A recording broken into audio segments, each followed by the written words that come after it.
All right, well, welcome everybody. And my name is Drew Kopp, and I'm a professor at Rowan University. And this is with Carolyne White and also Margarita Garcia, who's not here. We are launching a new journal, and the journal is called Turning Toward Being, the Journal of Ontological Inquiry in Education. And one of the things that we're experimenting and playing with is the possibility of having a series of conversations with people who have some interest and commitment, whether professionally or just in their lives, to engage in some form of ontological inquiry, to share what that is and what that looks like in their activity. And so what I'm going to do is, by the way, I'm a professor of writing arts. I've been, I study rhetorical and ontological inquiry and writing instruction. And I'll now go back. Now I'm going to go over to, let's say, Curt. Why don't you introduce yourself? Sure. And go to Carolyne and then Michael. Great. So my name is Curt Hill. I guess you could say I'm Drew's co-host for these conversations. And the working title we have right now is Turning Toward Being, the podcast, an ontological inquiry informing our being in the world. And I'm the lone non-academic on this call.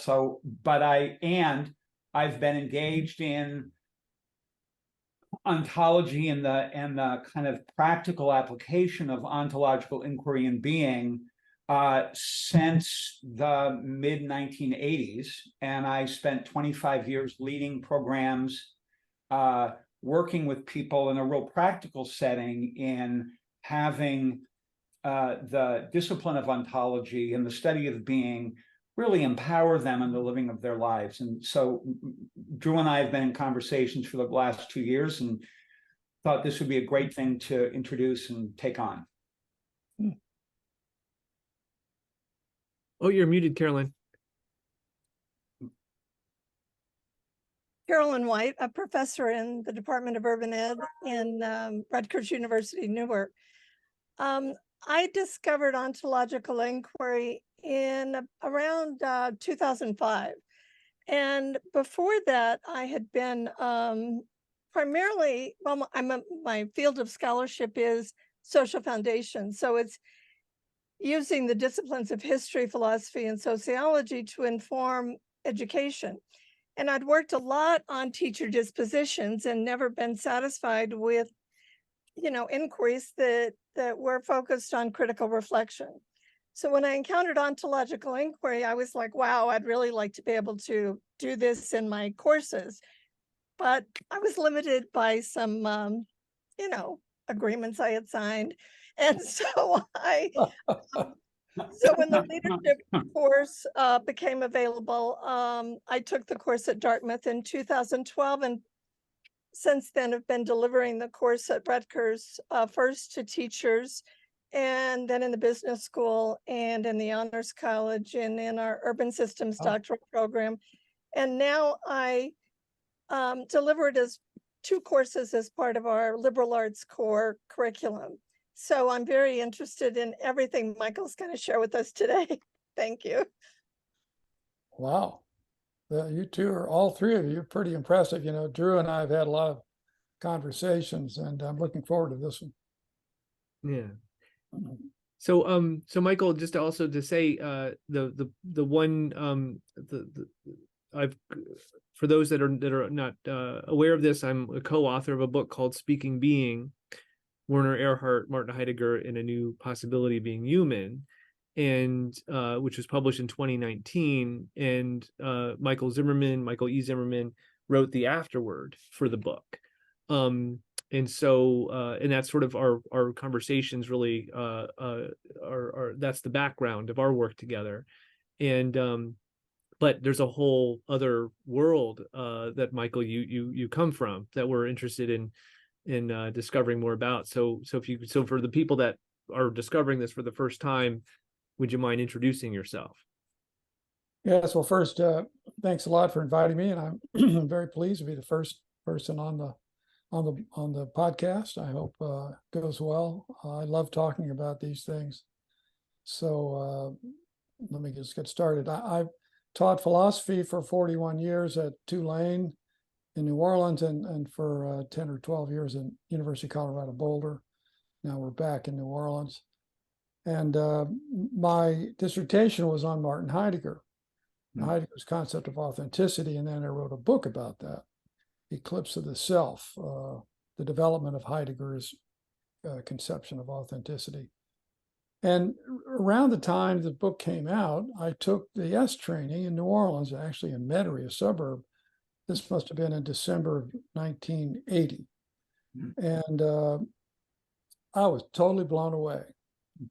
As all of you who've ever done this kind of work know, the space of transformation, what develops in the process of what used to be 2 weekends, is extraordinary. There's really nothing else like it.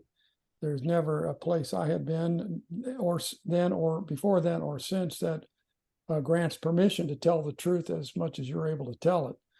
And the invitation is, there's some hesitation at first, but once a few brave souls get started, then the room really opens up and a terrific discovery process takes place. Well, now for me, the discovery process in there involved not only my own personal issues, which were terrifically opened up for me.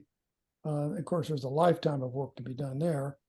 But for purposes of what we're doing today, the most important thing for me was this seeing that there was this remarkable overlap between Heidegger's idea of authenticity, Buddhism, and what was going on in the training. This is before the forum. I remember at one point, I stood up, this is after some exercise, or forget what we were doing exactly. But I said, look, we are not things. We're not subjects. We're not the contents of our lives. We're not, yes, those are all valuable and important, but we're this opening, this clearing in which all this takes place. And that is not a thing.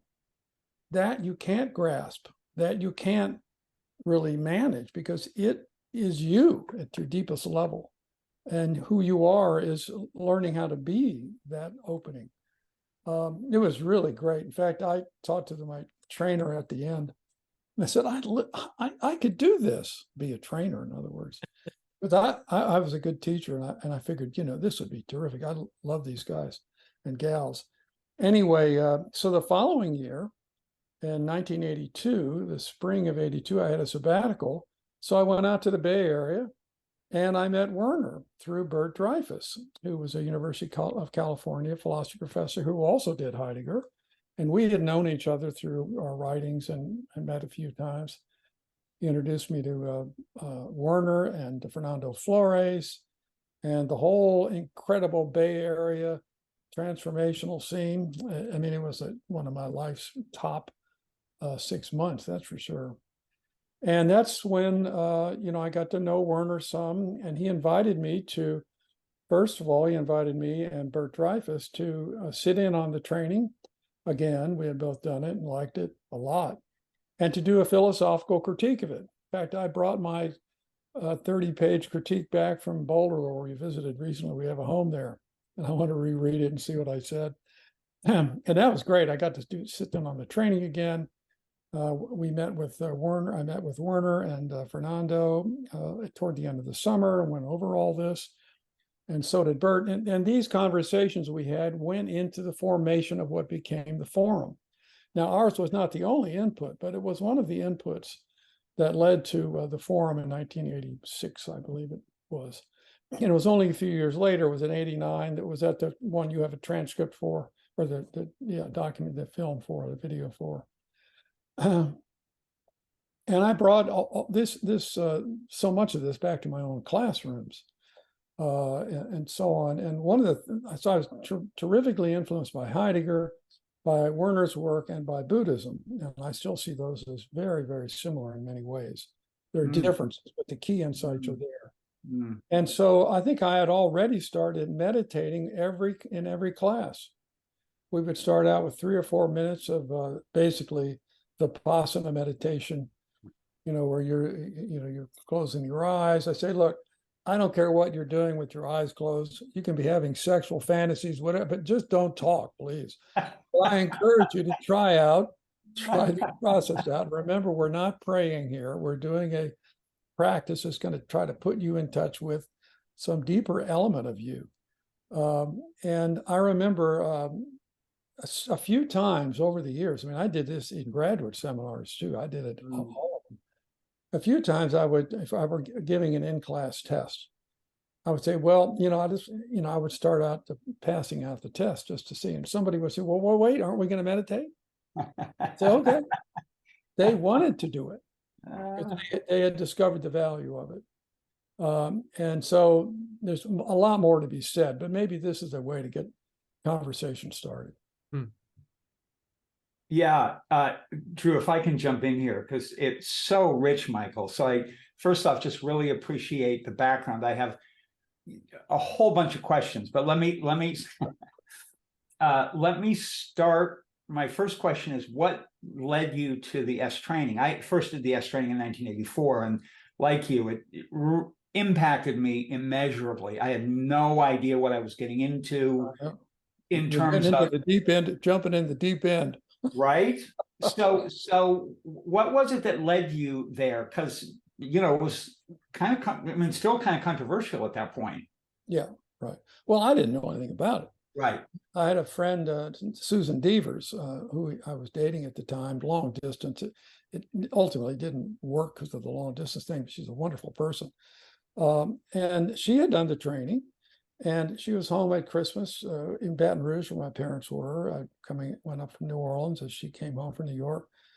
And she was out, I think, helping serve meals to the homeless at some event. And I said, well, gee, what's that about? Because, the Susan Devers I knew was a good moral person. But the idea that she would be doing this was like a step beyond my expectations. And she said, well, I did the training, this S training. I said, what's that? And she said, well, I think you should try it. It's an incredible thing, So sure enough, not long thereafter, I don't know, was it a year later or less? Anyway, I did the training. So it was word of mouth.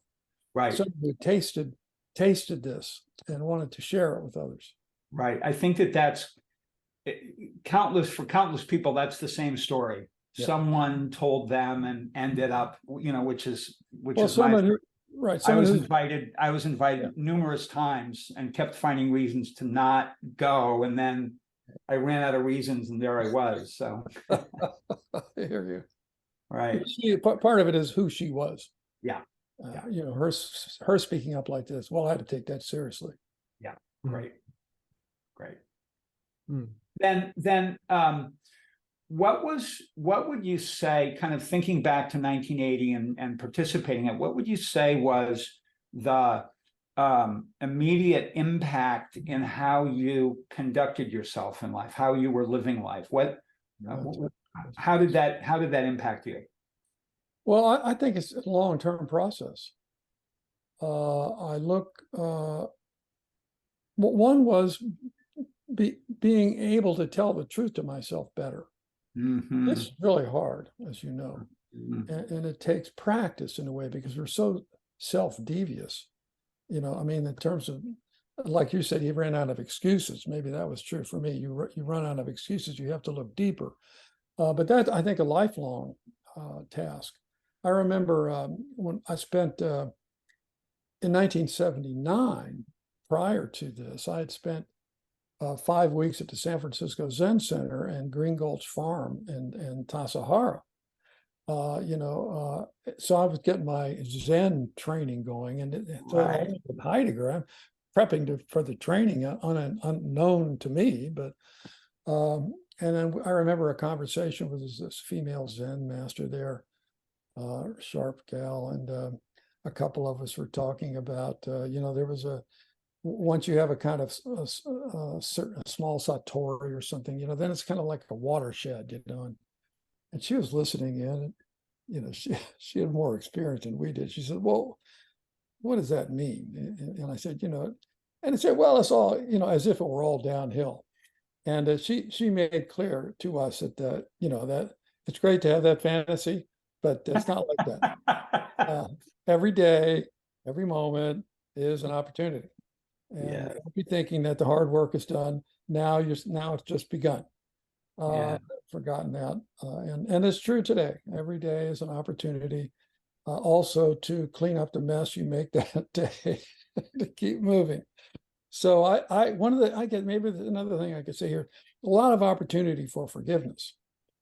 In fact, this is one of the other signal moment, and I talk about this in the afterword, which Drew was kind enough to invite me to write, which is a great experience writing it, Drew, and our going back and forth about it with Werner in our conversations while you were writing the book were just terrific.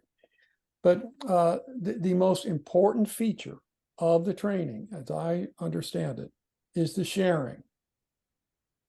The intellectual content, the super duper skill of the trainers, it has to be there. But it's when people speak up that everything shifts. Because you're sitting in this big room, and there's all these nice looking people who seem to be competent and successful, and there's this initial few hours of skepticism and suspicion, and they're trying to take my money and all that stuff.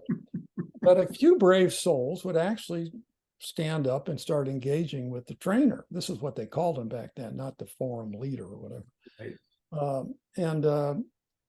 The rest of us would watch this like, what is she doing? She's starting to say things, and pretty soon someone else would stand up. And then it just started rolling. I remember there was one woman there the first weekend with one of these big collars because she had such a stiff neck, Well, that was gone the second weekend. Man, she was up there letting us know what was so. And but the confessions, the admissions of failure are violations to themselves or others. These realization of how much suffering they were producing, and the suffering that they had been loaded on them by their own. Of course, you could go back. This is what Buddhism says. You can't trace the source of. It's not just your parents; it's your grandparents, it's their parents. It goes all the way back to Adam and Eve, right? That's the chain of events. But anyway, they had the milling exercise then still. And that was in the second weekend. And I think on Saturday, we had a couple hours. All the chairs had been pushed back. It was after lunch, I think.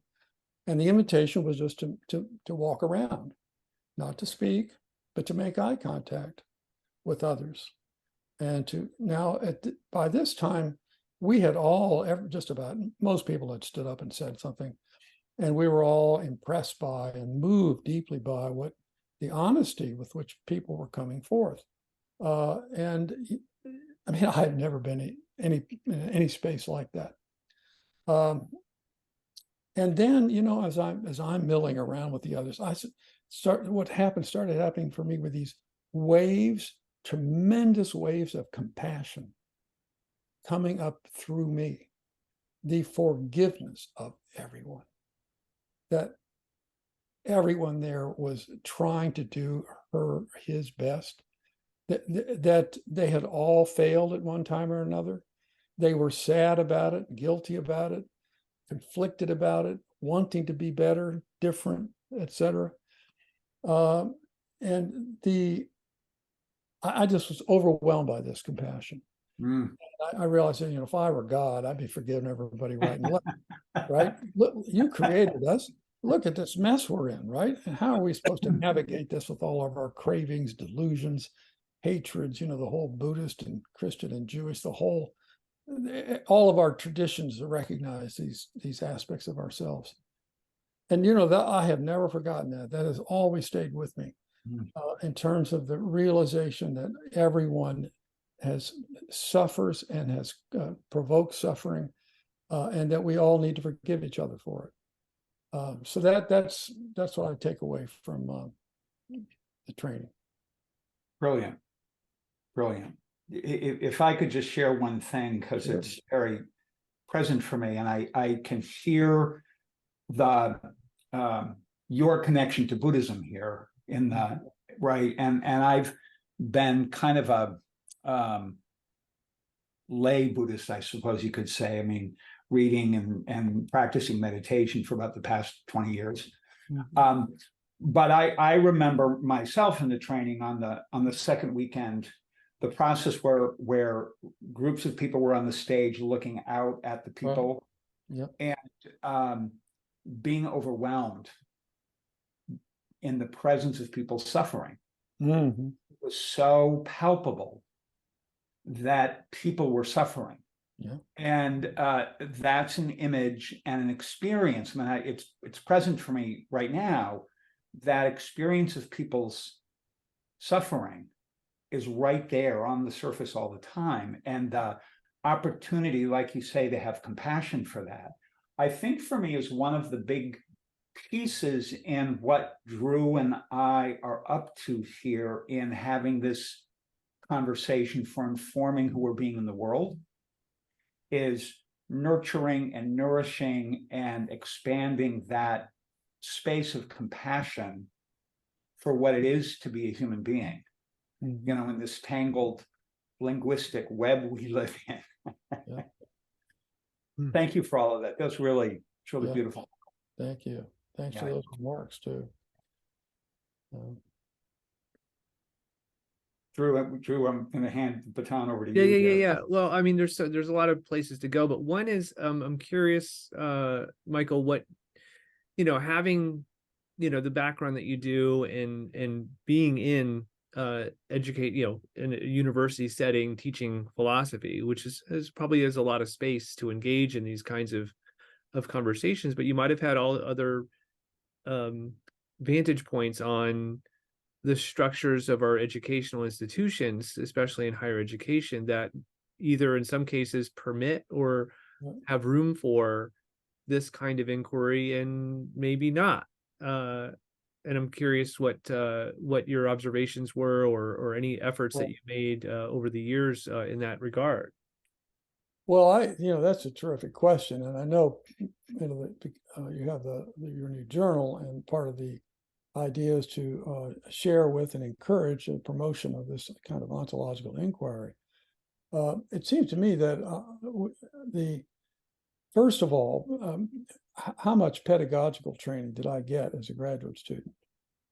Zero. I mean, I was thrown into my first class, sink or swim, right?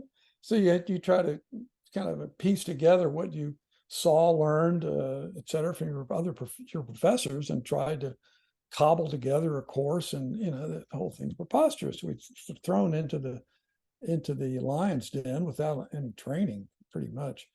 So I think a much more significant emphasis on pedagogical work would be very useful for grad students as well as young professors. And I do hope the work that you all are engaged in can promote that. A few times at Tulane and the University of Colorado, I had a opportunity to meet with all the new graduate students or those interested. With the topic of this hour-and-a-half presentation was your first day. I might as well said your first time, but I said your first day. And what are you going to do? And boy, you know, I got a population showing up because they didn't know what to expect. And I told them things like, look, you have to show up as if you know what you're doing, even though you don't. And that's part of because you're now going to be a performer of a sort. You have to perform the role of being the teacher. And that means you have to bring yourself into the situation in a way you haven't had to before. And it's going to be scary. You're going to be unsettled. And I gave them pointers. Look, come to your classroom the day before. Look around, you know, get a sense of what's there. Where are you going to be? What will you dress like? What are you going to bring with you? Show up 5 or 10 minutes early and start taking roll as people come in, so you can learn their names as soon as possible. I can't tell you how many times I had people from not only Tulane, but Colorado, students come up and say, "You are the first professor who has ever learned my name." I was shocked every time I heard that. I mean, talk about a total diss on the part of the professor to his or her students, not even bothering to learn their names. And so on. And I told them about how I meditated before each class. That maybe you won't want to do this, but you should look into this kind of thing. There needs to be a transition between the noisy chatter of coming into class and being in the class. Now you're in a new situation. There needs to be a transition zone so everybody can kind of settle down and be present to what's going on. So I went on like this and so on. And I think it was valuable. People really liked it. We went into all kind of stuff. Now, I didn't go too much into ontological inquiry. I wasn't talking about Buddhism and nothingness and so on. But I was pointing in that direction. But I definitely think that something like this, a much more elaborate, a full day of this kind of thing, would be so useful to young teachers, old teachers too, for that matter. But certainly people making their way into the profession, I can hear it useful in lots of different scenarios. So I'm struck, so I'm in business. I mean, I have a company and I have employees and I have business meetings and I meet with clients and whatever. And I can hear what you're saying as something. I kind of do that naturally because of the training that I've had, but it's just by virtue of the fortune of the training that I've had over the past, 35 years of working inside of Landmark in the previous organization and my meditation practice. I'm struck by two things in what you're sharing, Michael. One is in all that preparation, the space it then gives the teacher to be present to the students, right? So they're not attending to things that aren't germane to being present to the students. Yep. And that's the world of being, right? So they're being present with the students. And then secondly, I'm struck by the space it then creates for the students to be present to what the teacher has to contribute to the student. Yeah. So I mean, it's totally, this is exactly what we're talking about here, and having this phenomenon of being be something that's available in use and practice, not just in academia, but in the world at large. Yeah. Well, thank you for that. That's good, and I love the fact you've been able to bring all this to your work site. Yes. I tell my students, I used to anyway, when I had students, that look, everything you're going to be doing in life involves teaching. Right? You have a meeting, you're in charge. And then you got to lay out your plan, your idea, and so on. How are you going to do that? I remember one guy at Tulane, this is back in the late 80s. What a guy. This guy had like a 3.75. He's a smart kid. And he was a first semester senior. And he submitted some paper. And I said, man, I'm looking at it. This really sucks. So I called him in for a meeting. I said, look, what do you plan to do with yourself? He said, oh, I'm going to law school. Oh, I said, if you submitted a brief like this to me and I was a judge, I'd throw your ass out of court. And he blanched. It never occurred to him that writing might be useful as an attorney. So he had managed to take classes that did not involve writing. And so he got a really good grade point average, but he really couldn't write very well. And he was just devastated, as I hoped he would be. And I discovered, he told me the next semester he was in this writing workshop, trying desperately to catch up. So that when he did go to law school, at least he realized what he had to do. So I think making yourself available to students as well as to clients. I mean, just, if you're only in college a few years, it's just getting your feet wet a little bit. But your whole life's about engaging with other people in ways that are what you want to happen is to create an opportunity for you to work together with these other people to create something interesting. I mean, that's really what it's about. If whether you're a doctor or an attorney or a business person or what a teacher, whatever walk of life people are at, for that matter, if you're in construction or in one of the trades, working with apprentices, working to create an opportunity for people to grow into what they're capable of doing. And so every interaction you have with people at the workplace and for any place else for that matter, it really is an opportunity.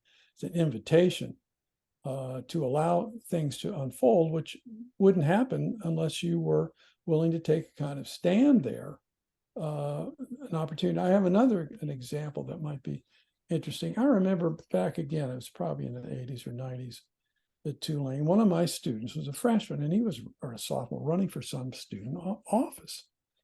And he didn't come to class one day because I was a pretty big stickler on attendance, having taken training. So I called him out. I ran into him and said, well, or maybe I know what happened. I ran into him after class and he was out there campaigning on the quad there, it was like 1 o'clock or noon or something. I said, what's going on here? So, well, and so I called him out on it. So look, your main job as a student is to show up for class. That's your only main job, and to do the readings and stuff. There's plenty of time to do all that other stuff. Years later, he wrote me a letter. He said, I want to thank you for calling me out because you did the right thing there. No one else was doing that for me. And it shifted things for me. You helped make me aware of my obligations and the opportunity of being at Tulane. And I get these letters over the years occasionally out of the blue from students. And so that's part of the opportunity of being a teacher. I told someone the other day that if I won $1 billion lottery, if I were 35 and won that, I still would have remained a philosophy professor. What would be more fun? Right. It was my métier. It was what I was so good at. And besides $1 billion, I didn't have to go into corporate life or being a lawyer. I could continue to do what I really liked because the opportunity there over the years was just so great working with all these smart young people. Well, Michael, I want to take things sort of this step back a little bit and look at ontological inquiry itself. Like if you were to just have a chance to kind of unfold what that is from your point of view. Yeah. That's what's your word on that? Well, here, I think the big thing is there's a bunch of big things, but one of them is to discover that you're for me, it was a big thing to discover I'm not the voice in my head. Okay.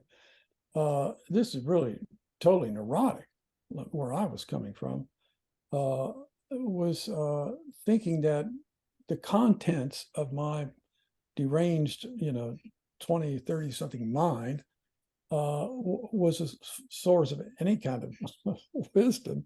What I really needed was to step back from that. And that's where the meditation practice really was vital for me. I remember I'd gotten separated and divorced, and my I think it was 27 or 28. It was just devastating, and I was a psychological wreck and so on. And then ask and you shall find. I guess as the traditions say, the Himalayan bookstore opened up a few blocks from my house off of Carolyne Avenue. And so I, for some reason, I was doing some reading in Buddhism and so on. And I went there and started practicing meditation and yoga. Actually, this goes back, there's another, right before this, I'd come back from seeing my friend Susan Devers in New York City, the same person who introduced me to the training. And I was really worn out, a wreck. This is in like early January of 1978, probably, or something. And I had come down with the flu. I mean, I was wasted. Looking back on it, I recall Kierkegaard's famous saying. He says, he wrote one time, the specific characteristic of despair is not knowing you're desperate. Okay. Now, when I read that a while later, after having worked, I said, man, that is absolutely right, because I was desperate. And so right in the middle of this, I get a call from a friend of mine. He says, are you home? It's like 10:30 at night. I was really kind of sick and everything. Yeah, I'm home. So it was a dark and stormy night. I'm not making this up. He shows up with Be Here Now by Ram Dass.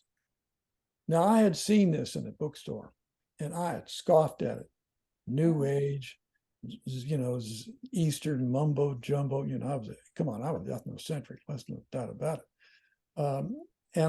So I said, okay, thank you. So I start reading, and I stay up to 3 a.m. I have a mini Satori, and a year and a half later, I'm out at the San Francisco Zen Center. That's how that. This was so powerful.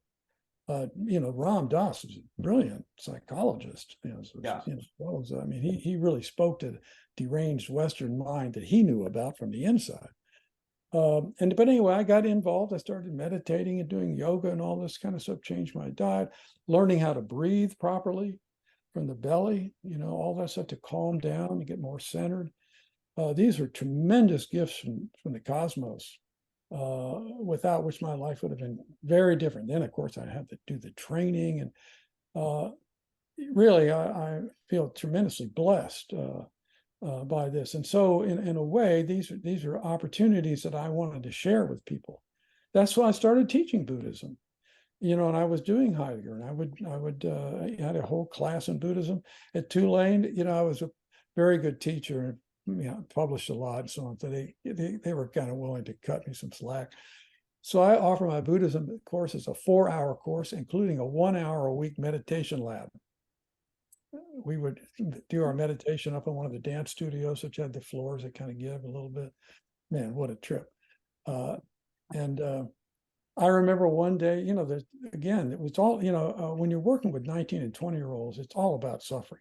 No matter how good these people look with their straightened teeth and their hair looking really nice, and they're miserable in many cases. I know that. And I would talk frankly about everything. Romance, sex, all this kind of stuff. And they loved it, because I was talking to where they were coming from. And I remember at the end of one of the meditation classes, a young woman in the front row to the left, I still remember where she was. She stayed there. She was upset. And I went over to her and I sat down. I said, well, what's up? What's going on? She said, I'm sitting here and I've become aware again of the fact that I had an abortion. She was really hurt. We didn't get into the details about it in terms of why, this or that, but these moments of stillness where you couldn't get up and run off and do anything to get away from what was really up for you. And for her, it was this big issue.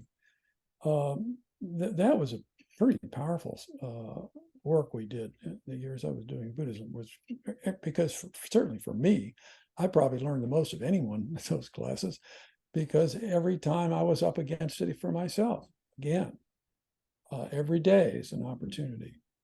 Now, I do want to talk for a few moments here about this voice in the head thing, because for me, this was a signal problem. How do I handle that? And the meditation practice was so potent. The idea of you sit still. You don't have to get in some fancy three lotus or whatever. You can sit in a chair, but it's nice to be grounded in the 3-point pose and your zafu and all this stuff.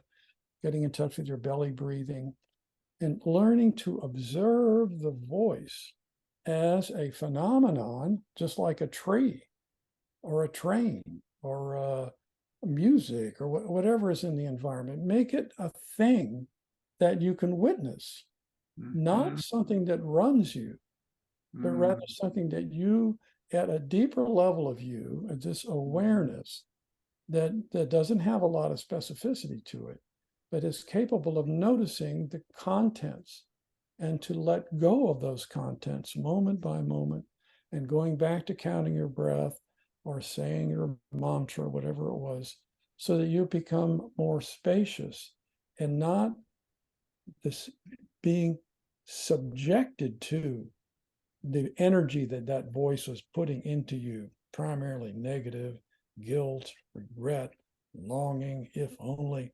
But instead, letting all that go, not driving it away, not trying to make it stop, but simply going back to your breathing.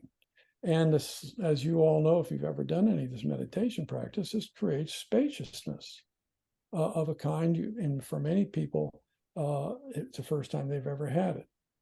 There's a taste to it that's unique to that. So this is where and this is what I got from Heidegger. You see that we tend to think of ourselves as things, as entities in the world, as sort of like every other entity. But there's something weird about humans, that we have this openness, or we are this openness. It has us, within which things can show up meaningfully. Now, animals have this, even plants, for all I know, have some kind of openness, but it's more limited kind of openness. They suffer less. They have pain, but they suffer less because they don't have language. But it's precisely language that opens up the world of entities to us, things as things. And language can be used to undermine the negative effects of language by telling yourself to let things go moment by moment in your meditation practice and in your everyday life. You have the opportunity of using the linguistic distinction-making capacity that we are to sort things out in a way that you had not been able to do before. Because, we don't come with instructions. I tell my students, look, what if you popped out of your mom's womb complete, with a 300-page book of instructions about how to be a human being? Right. We don't get that. All we get are haphazard instructions from our parents and priests and rabbis, if you go to church, or friends, or parents, or stuff on TV, on the net, anyway, it's a grab bag of influences. And many of us just do our best to cobble together some sense of self and direction and purpose based on all that. This, I think, is one of the problems we have socially, a lack of a kind of coherent framework for being a person. What would that look like? That's an opportunity, certainly for college professors, to model that in terms of honesty, in terms of being with your students in the learning process in a way that they had not anticipated would be even possible. So, anyway, let me just say, there's something else I want to add there about ontological inquiry. So for me, ontological inquiry amounts to this: who am I? What does it mean to be a person? Yeah, exactly. So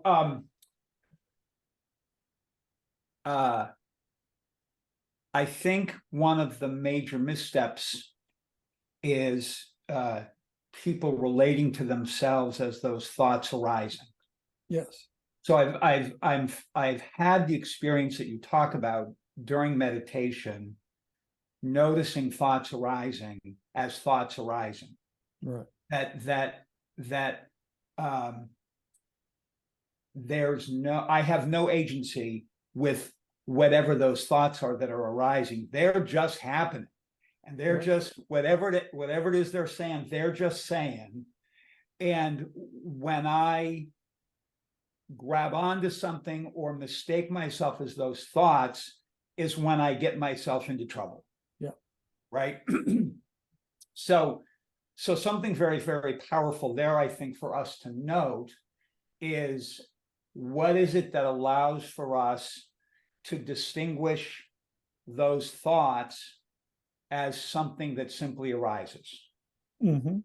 And I appreciate the pointing to meditation, because I found for myself that's a very powerful practice to keep that present fresh, like a reminder. Because boy, howdy, you walk out into the world, and it's so easy to get caught in that maze of thinking again, right? Yeah. So then a question that I have, and this, the age-old question here, right, is who is it that's observing the thoughts arising? So Yes. there I am sitting in meditation, thoughts arising, and there appears to be some observer that's noticing those thoughts arising. What are your thoughts about that? What do you have to? Well, it's the first stage of the witness, meditation traditions speak of the witness, right?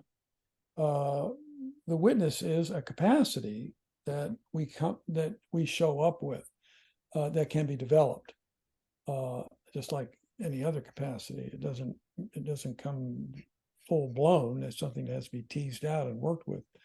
But it's the ability to step back and witness what's happening without judgment, with as much as possible, without preconception, without trying to make anything happen, but just to observe what is this roaring that's coming up inside of you. Yes. That is an enormous source of everything that we do, in a way, I suppose, because ideas show up in us that are also powerful and good and great, as well as all the negative stuff. It's not as if you can sift it out from each other. It's a one big grab bag of energy that's happening.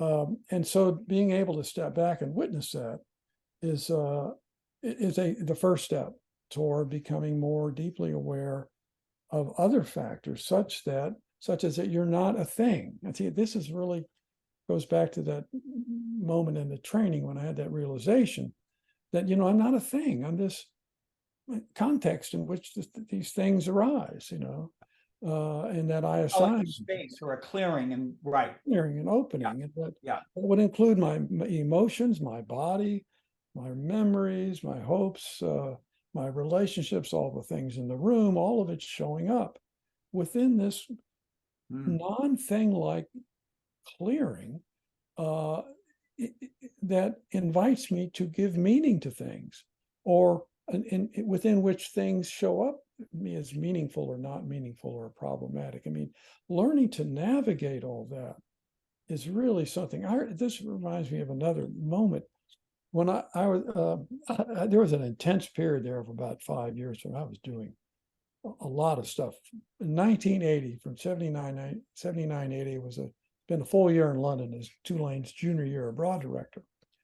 And sure enough, in the spring, I think it was in March, there was a 7-day Zen session offered to be led by a well-known monk from Kyoto, Roshu, what's his name? Soshu Roshi. And he was this guy, this big, rolly, strong guy, that no neck, he's so powerful, about 50. And now you got to get what a session is. I'm telling you, 7 days. Here's how it goes: 4 sessions, each of which is involves 4 meditation periods. So that's 16 meditation periods each day of 45 minutes each, sitting cross-legged like that for 7 days. Now you have about an hour and a half break between each one. All right. And now in a Zen session, if you move, you might as well go home. Because that's not the point. Shifting around and trying. So you had to, here's an opportunity to be in this space, to confront pain and terror and anxiety and all this bullshit in your life, but you can't go anywhere. You have to stay there. All right. So what happened for me by about day 3, I had this terrible pain in my left knee from sitting cross-legged. Man, it was so bad. And it was late. It was maybe the 4th session. I was so worn out that I had been resisting the pain, trying to hold it off, because God, who would want to feel that, And finally, I was so exhausted that I couldn't help it. It's like standing on top of the high dive. Ever go up on the high dive for the first time? Yep. I climbed down a few times, and I was right. So did I. And finally, I think I fell down or something into the pool finally. But that's what I did. I just said, okay. And I dove in. Now, my expectation was I would blow up, or they'd find a heaping pile of smoking ash where I used to be, because the pain would be so bad. But that's, much to my amazement, that's not what happened. The pain vanished and was replaced by moment by moment in very intense sensations, which had no pleasure or pain valence as long as I had no concept of time, as long as I was completely immersed in the sensations, moment by moment, instant by instant. Any moment I started to say, how long? Oh, or it's what? Oh, so it was like a high wire act, And then after that, everything became different for me in terms of meditating. Then I discovered what it's about. It's about learning to dive in. I kept thinking about, the angels at the gates of Eden, with their fiery swords, they talk about in Genesis, right? Well, to go back into Eden, you have to pass through the annihilating swords, the fiery swords, but you're going to wipe out your capacity to control things, right? Your ability to manipulate things and resist things. You have to surrender to this. Now, a couple of years later, I did a 10-day version of this. You'd think that I'd the sucker up at Barre, Massachusetts. Well, this time I knew what to do. I had to go into this stuff early, into the pain. And there was one very powerful session I remember very well. The pain was really intense, and I said, okay, let's go. And so I went as deeply into the pain as I embraced it. I welcomed it.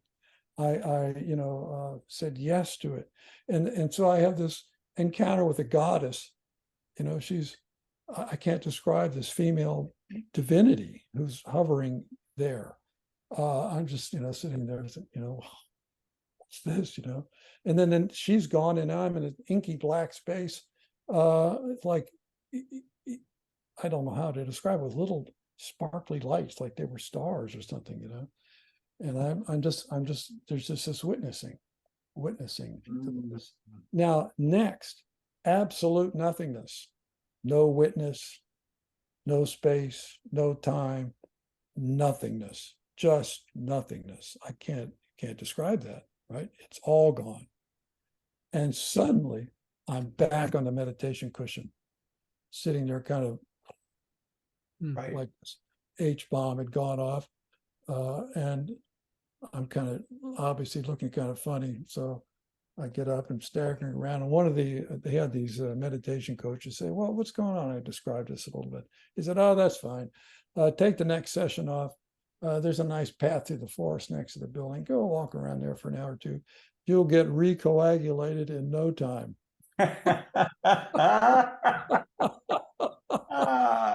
But this was like, and here's the thing that I carried away from it. And there's a lot of stuff, but one was that I was a social construct. I was made up. There's no core me. Everything that I was is something I learned how to do. Words and sentences that I learned, values and ways of functioning in the world. But there was no, deep down, this is the essence of Buddhism, there's no core self, no thing down there. What's down there is this openness through which things show up. And in my deep realization of my obligation was to let that showing up to take place in the most genuine way possible, paying attention to what's needed and wanted in myself and others. That was my charge in life. And I don't always do this. It's not like there's some magic. That's, again, day after day. I think of the 10-step programs, right? One day at a time, 1 hour at a time, to clean it up and move forward. Working once again to stay in touch with that opportunity of staying in touch with compassion, staying in touch with the opportunity to resist, to minimize suffering, and to create opportunities for people to show up bigger than they thought they could be, for giving people an opportunity to make it, as in the training, and to make a difference. Don't hesitate. to make that difference. Anyway, all that stuff wrapped up in so let me just stop there. Well, I wanted to ask a little bit about the deranged Western mind and go down that path. But Carolyne, I wanted to check in with you to see if you had anything you wanted to ask or add to the conversation here. There is. I was muted because my dog's right here making noise.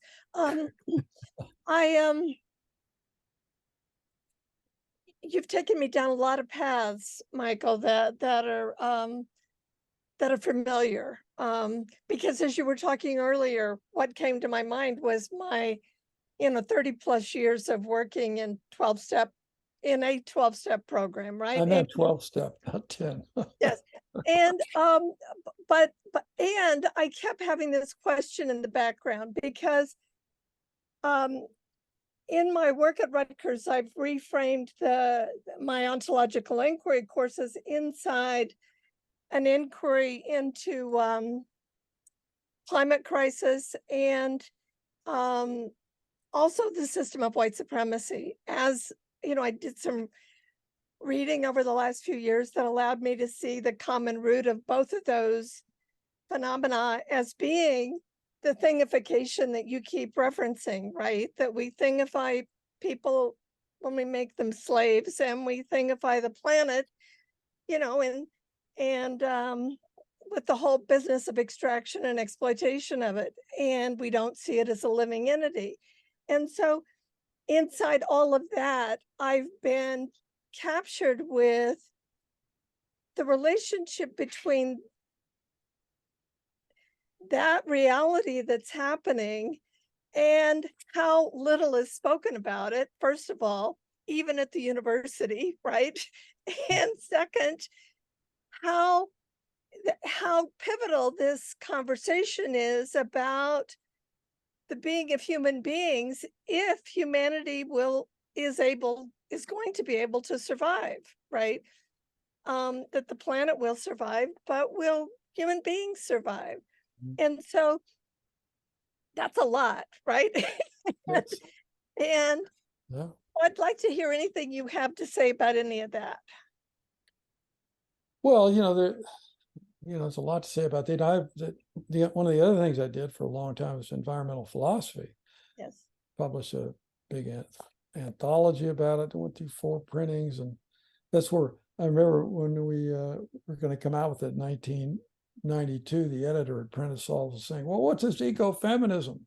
We had to say, "Well, no, you got to work with us on this. Is the coming thing, And then wrote a book about it and so on. That was one of the. But what it is an interesting thing to think about, and what it goes along with what Drew was saying about the Western mind. Yeah. There is something unusual about the Western mind. It's not like greed, hate, and delusion aren't universal, because everyone's got those. I mean, Buddhism comes from Asia, not from Europe. So everyone suffers from that. But there's something unusual about the Western mind, and I think Heidegger talks a lot about this. There's I can't go through what he calls a whole history of being, but there's something that happened with in early modern times with Descartes, and with the disclosure of things in terms of their being real insofar as they can be mathematized. To be really is to be quantified. And people talk about this in different ways. I remember Whitehead used to talk about this, and other people. There's a terrific guy with a PhD in computer science, and went on to get a PhD in philosophy so he could get more respect in writing about these things. He's a kind of idealist. I'm trying to think of his name. In fact, Bernardo Castro. Yeah. Castro, yeah. And one of the things he said was that, look, during the 1700s, the big thing in philosophy was experience, sensation, perception. This is the way you grounded your philosophy in a way, empiricism. Now, what happens around the same time, coming out of Galileo, was this mania for mathematization, quantification of everything. So what happened was that what we used to take to be real, color, sound, shape, all the contents of things in the world, as well as our own emotional, mental contents and so on. Suddenly these were said, well, look, really what's really real are these mathematically idealizable structures and functions underneath it all. And so you can just get rid of all that stuff because what you want to study is how to make these things work and do things for you. And so behind it all, of course, the power drive, the desire to attain mastery and control of nature. And we're seeing it unfolding big time and exponentially with AI. There's a lot to compress a lot here. I don't want to get into it too much. I published a blog post in a journal. I'll send it to you if you're interested about this. But we have an exponential development going on that mirrors, in a way, our population growth. We had 2.5 million people, 2.5 billion people around when I grew up. I was born in 1946. Now we have 8 something. Part of the problem we face is that we don't have any idea of how to feed and clothe and deal with 8.5 billion people without a rapacious planetary extraction regime. There's no windmills and solar farms, and this stuff's so environmentally nasty. It just pushes the ball back a little bit. They're not clean solutions. They're dreadful things. Think of the heavy metals in car batteries, which you can, lithium. Where are we going to bury all those things? In other words, that we're up against a huge conundrum, and that is this comes from the success of post-war vaccination, better agriculture, and so on. So we have a population explosion, and so that comes from the control of nature, the opportunity for people to live longer, for more children to not succumb to childhood diseases and so on. I mean, in one way, it's a tremendous victory, and so on. But this is one of these dialectical things, and so whether we're going to make it to the end of the century, I think that's completely up in the air, isn't it? Now we find leading like Geoffrey Hinton, considered to be the godfather of AI, a British computer scientist, a genius, obviously. He quit Google a couple of months ago so he could speak out about the dangers posed by AI and AGI, artificial general intelligence, where computers become not only smarter than us, but also capable of constantly improving themselves, enhancing themselves, reprogramming themselves. So what used to be a linear curve of development, which we're kind of used to. Ray Kurzweil wrote about this 2005, and the singularity is near. Now we have an exponential growth in biotech and computing and so on. So we're all with AI, we're practically vertical. So all this chat box stuff, that's just icing and a little bit of fluff.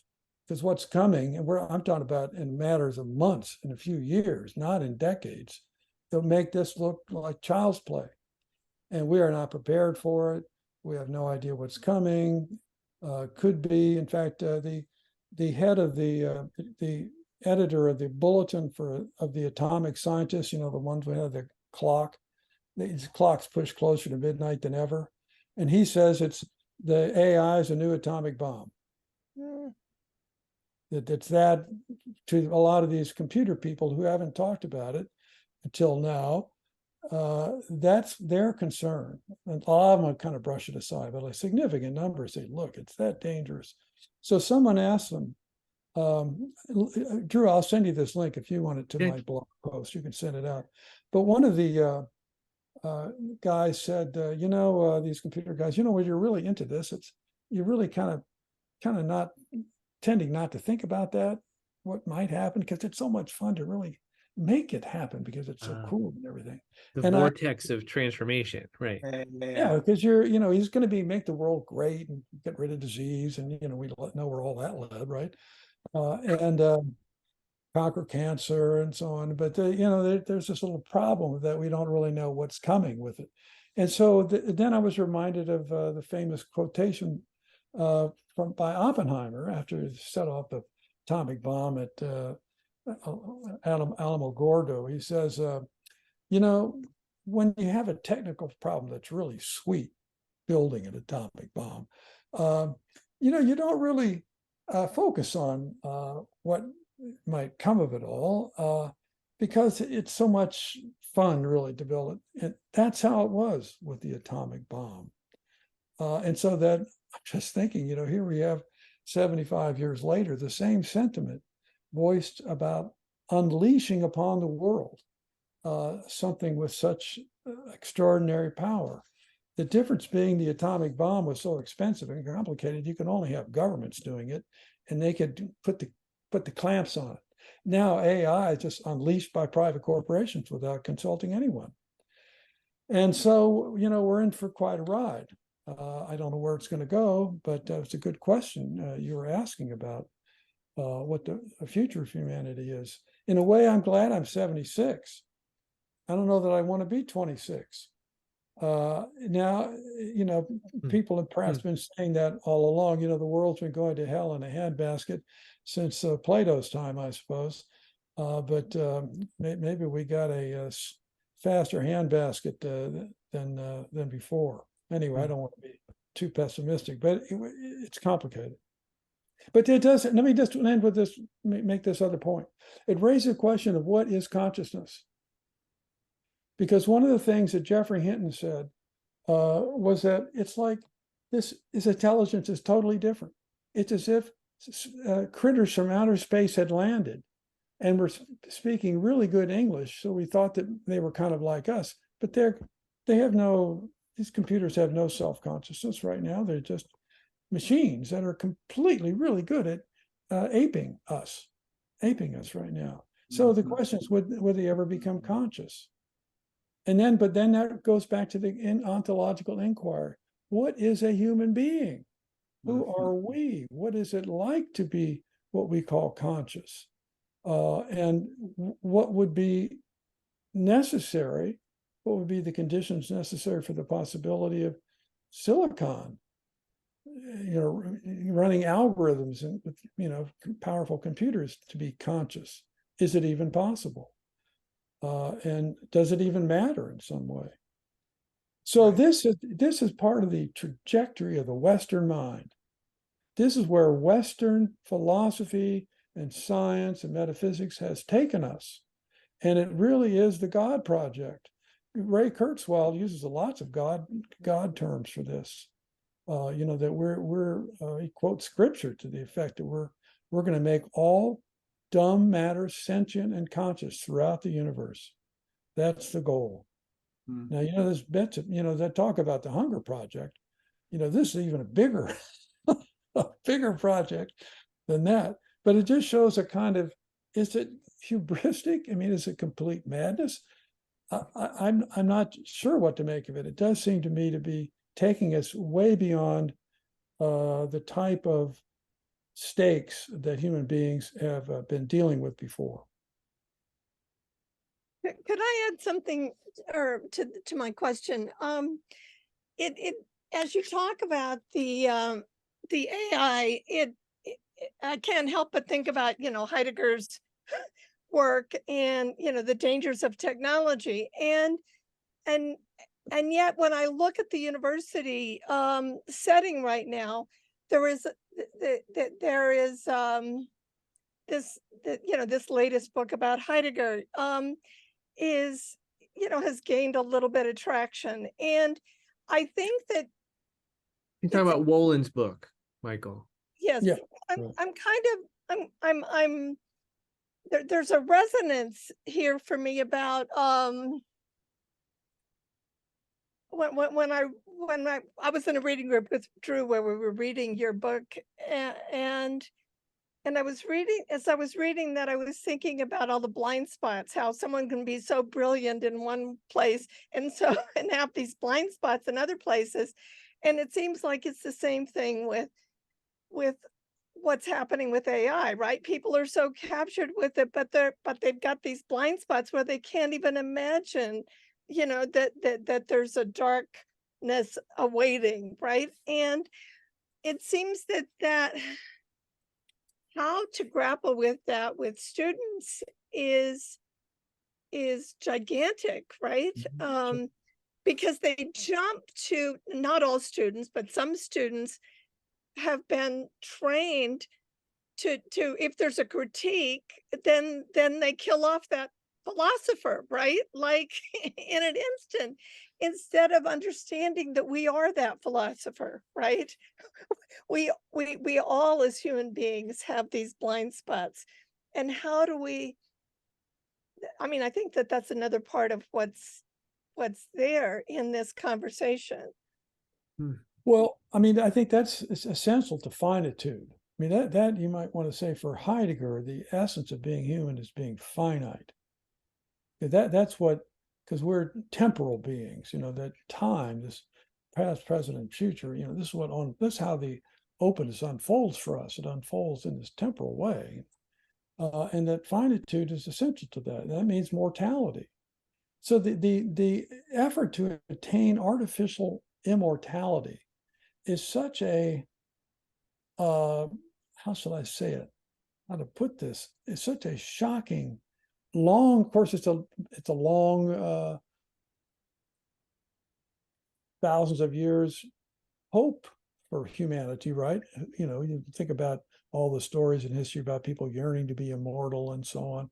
So it's a fantasy we have, but people are actually wanting to make it happen artificially in this way, not in another world, in the afterlife, but extending our life. It is an incredible situation we're in. I mean, the whole renunciation of our own mortal embodiment, that's really on the table. When are we going to, download ourselves into a silicon robotic structure? That would I want to spend another 1,000 or 3,000 years in that condition? I don't know. I mean, it's hard enough for me to imagine living to be 100. I mean, how much more life I'm not craving much longer life. I mean, I'm taking care of myself. But being human is really hard. I think that's what Buddha meant when he said life is suffering. And the Christian and Jewish version of that is the veil of tears. That's life.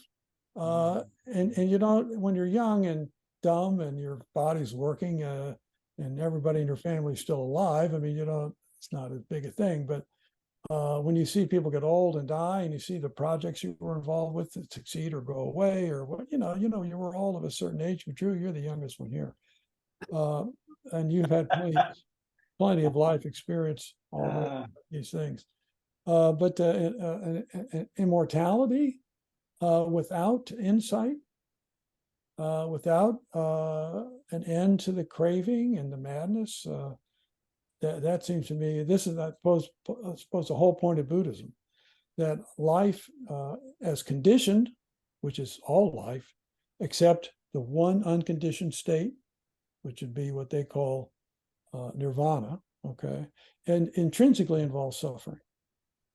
So our efforts to avoid suffering, to make life more comfortable, to make it easier, washing machines. I mean, think of our whole consumer mentality. We're all into it in a way. Look, who does not have an iPhone, right? Or some kind of, where air it's conditioning. It's a condition. Smartphones are conditioned for life right now for most people. And even you see them in third world countries. I mean, They may not have a lot of clothes, but by golly, they got a smartphone. Yeah. They've got a data plan. It's a planetary phenomenon. Now, there are people like Kurzweil say this is the next stage of evolution happening, and that the emergence of super intelligent computers is a kind of cosmic evolution in the making, and we're witnessing it. I want to jump in here. We're coming up on the hour and a half. Why, it's an outrage. We have at least another 4 hours here. Oh, well, there are so many threads to this conversation to follow that would definitely require another date. There's one piece to follow on with the conversation you and Carolyne started, and that you took to, which is this downloading of ourselves to silicon chips, which then takes us all the way back to the conversation about meditation. Who are we anyhow? Who are we? What is it that you're downloading to the chips? If who we are is a space, which consistent with Buddhism, and I think is what, at the deepest level, what opens up in people's participation in transformational programs, is you're that space. Then how do you download that? How do you download the space? And if not that, are you simply downloading the neural patterns that the thoughts arise from? So are we just downloading content? Yeah, right. And what use is that? Right. I mean, then you just be buried in the content without the spaciousness available to transcend that content. That's Heidegger's great fear. This would be hell. This would be that's precisely what Heidegger's like what his argument in The Essence of Technology is that the possibility would be lost completely, with the complete enframing of being forgotten, and the forgottenness of being itself.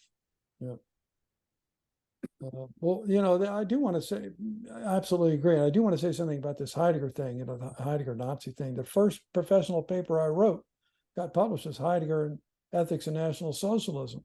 So I've been aware of this for 50 years, and it's a deep problem.